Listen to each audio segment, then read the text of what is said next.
नमस्कार, मैं रवीश कुमार। चलिए जानते हैं आज की सबसे बड़ी और महत्वपूर्ण खबरों को सिर्फ 5 मिनट में। लेकिन उससे पहले आप हमें भारत के किस शहर या राज्य से देख रहे हैं ये कमेंट करके जरूर बताएं।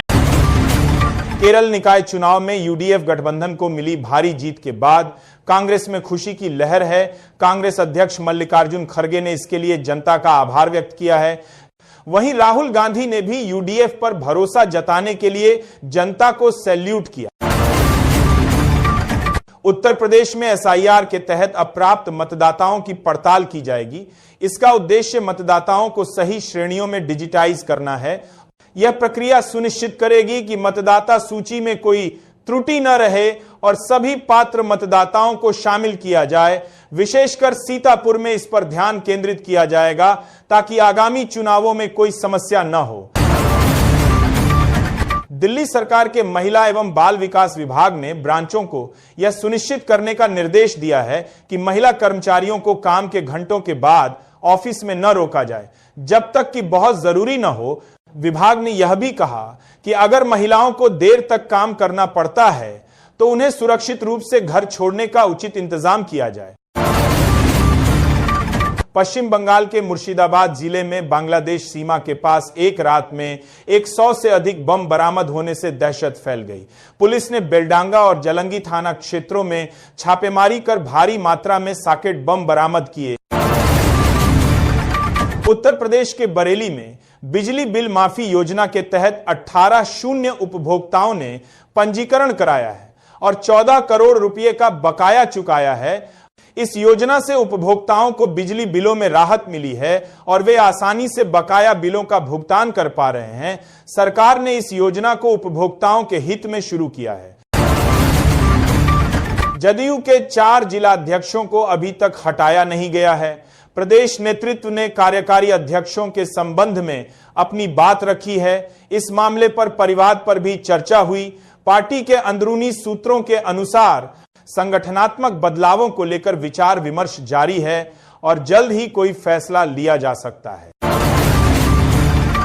सपा अध्यक्ष अखिलेश यादव ने कहा कि देश में विभाजन नहीं, विजन की राजनीति होनी चाहिए। उन्होंने भाजपा पर विभाजन की राजनीति करने का आरोप लगाया। अखिलेश ने साइबर धोखाधड़ी और मतदाता सूची पुनरीक्षण में घपलेबाजी का आरोप लगाया। उन्होंने कहा कि सपा सरकार आने पर एआई का उपयोग लोगों को लाभ पहुंचाने के लिए किया जाएगा। बिहार के 3 जिलों के किसान गोबर और गोमूत्र की मदद से अपनी तकदीर बदल रहे हैं। कृषि सखियों की सहायता से वे जैविक खेती को अपनाकर अपनी आय में वृद्धि कर रहे हैं। यह पहल ग्रामीण अर्थव्यवस्था को मजबूत कर रही है और किसानों को आत्मनिर्भर बना रही है। किसान अब रासायनिक उर्वरकों पर निर्भर नहीं हैं और प्राकृतिक तरीकों से खेती कर रहे हैं। केंद्रीय गृह मंत्री अमित शाह छत्तीसगढ़ के जगदलपुर में बस्तर ओलंपिक के समापन समारोह में शामिल हुए। उन्होंने बस्तर के विकास और नक्सलवाद के खिलाफ सरकार की प्रतिबद्धता व्यक्त की। शाह ने कहा कि नक्सलवादियों ने बस्तर के विकास को बाधित किया, लेकिन अब सरकार विकास के लिए प्रतिबद्ध है। उन्होंने 31 मार्च 2026 तक देश को नक्सलवाद से मुक्त करने और बस्तर को सबसे विकसित आदिवासी संभाग बनाने का वादा किया। कोलकाता के साल्टलेक स्टेडियम में लियोन मेसी के सम्मान समारोह में अराजकता पर शुवेंदु अधिकारी ने ममता बनर्जी पर हमला बोला। उन्होंने राज्य सरकार पर कुप्रबंधन का आरोप लगाया और इस्तीफे की मांग की। शुवेंदु ने कहा कि असली फुटबॉल फैंस को किनारे कर दिया गया और राजनीतिक नेताओं ने एक्सेस का आनंद लिया। उन्होंने आरोप लगाया कि दर्शकों का शोषण किया गया और इसे राजनीतिक तमाशा बताया गया, जिससे बंगाल की छवि खराब हुई।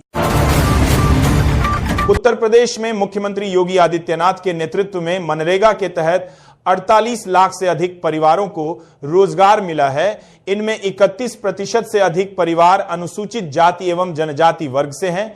सरकार ने श्रमिकों को समय पर भुगतान सुनिश्चित किया है, जिससे उनका भरोसा बढ़ा है। योजना के तहत 6,703 करोड़ रुपए की धनराशि व्यय की गई है, जिससे ग्रामीण अर्थव्यवस्था को मजबूती मिली है।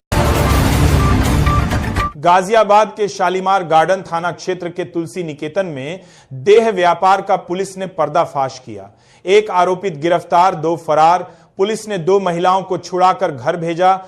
इंटरनेट मीडिया पर वीडियो प्रसारित होने के बाद पुलिस ने कार्रवाई की। एसीपी शालीमार गार्डन अतुल कुमार सिंह ने बताया कि एक्स पर वीडियो वायरल होने के बाद जांच कराई गई और आरोप सही पाए गए। दरभंगा की अलीनगर सीट से निर्वाचित भाजपा विधायक व लोक गायिका मैथिली ठाकुर को कुछ दिन पहले ही राजधानी पटना में नया आवास आवंटित हुआ था। अब विधिवत पूजा अर्चना के बाद शुक्रवार को उन्होंने इस घर में प्रवेश कर लिया है। सोशल मीडिया प्लेटफॉर्म एक्स पर इसकी तस्वीर शेयर करते हुए उन्होंने लिखा, नूतन गृह प्रवेश। आगरा के ईदगाह चौराहे के पास एक युवती के साथ छेड़छाड़ और मारपीट की घटना हुई। पुलिस ने 5 आरोपियों को गिरफ्तार किया, लेकिन उन्हें शांति भंग में जेल भेजा गया, जिससे पीड़िता के परिवार में चिंता है। युवती के साथ छेड़छाड़ की गई और उसे थप्पड़ भी मारा गया। परिवार का आरोप है कि पुलिस ने हल्की धाराओं में मुकदमा दर्ज किया है, जिससे आरोपियों को आसानी से जमानत मिल जाएगी। राष्ट्रीय स्वयंसेवक संघ प्रमुख मोहन भागवत ने अंडमान में सावरकर के कार्यक्रम में कहा कि यह भारत के लिए जीने का समय है, मरने का नहीं। देश को हर चीज से ऊपर रखना चाहिए। उन्होंने कहा कि सावरकर को उनकी देशभक्ति के लिए याद करते हैं। देश में तेरे टुकड़े होंगे जैसी भाषा नहीं चलनी चाहिए। उत्तर प्रदेश भाजपा अध्यक्ष के रविवार का चुनाव होने के बाद योगी आदित्यनाथ मंत्रिमंडल में फेरबदल के भी आसार हैं। दिसंबर में ही मंत्रिमंडल में फेरबदल के आसार हैं। खरमास के बीच 31 दिसंबर से पहले ही फेरबदल हो सकता है। उत्तराखंड में लगभग 50 रोपवे प्रस्तावित हैं, जिनमें से 6 को प्राथमिकता दी गई है। मुख्य सचिव आनंद बर्धन की अध्यक्षता में हुई बैठक में रोपवे निर्माण को लेकर कई महत्वपूर्ण निर्णय लिए गए। सोनप्रयाग से केदारनाथ और गोविंद घाट से हेमकुंड साहिब प्रोजेक्ट्स का कार्य आवंटित कर दिया गया है। काठगोदाम से हनुमानगढ़ी मंदिर प्रोजेक्ट में कैंची धाम को भी शामिल किया गया है। समस्तीपुर में पूर्व मध्य रेल प्रशासन ने ट्रेन संचालन और यात्रियों की सुरक्षा के लिए ऑपरेशन समय पालन और ऑपरेशन महिला सुरक्षा के तहत कार्रवाई की। नवंबर 2025 में चेन पुलिंग के आरोप में 1003 और महिला डिब्बे में अवैध प्रवेश के लिए 2267 पुरुष यात्री हिरासत में लिए गए। कुल 3270 लोग गिरफ्तार हुए। रेलवे सुरक्षा बल ने रेल अधिनियम के तहत मामला दर्ज किया।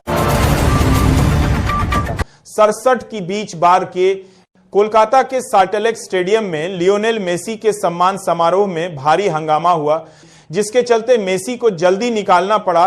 सीएम ममता बनर्जी ने इस घटना पर दुख जताया और जांच के लिए कमेटी का गठन किया।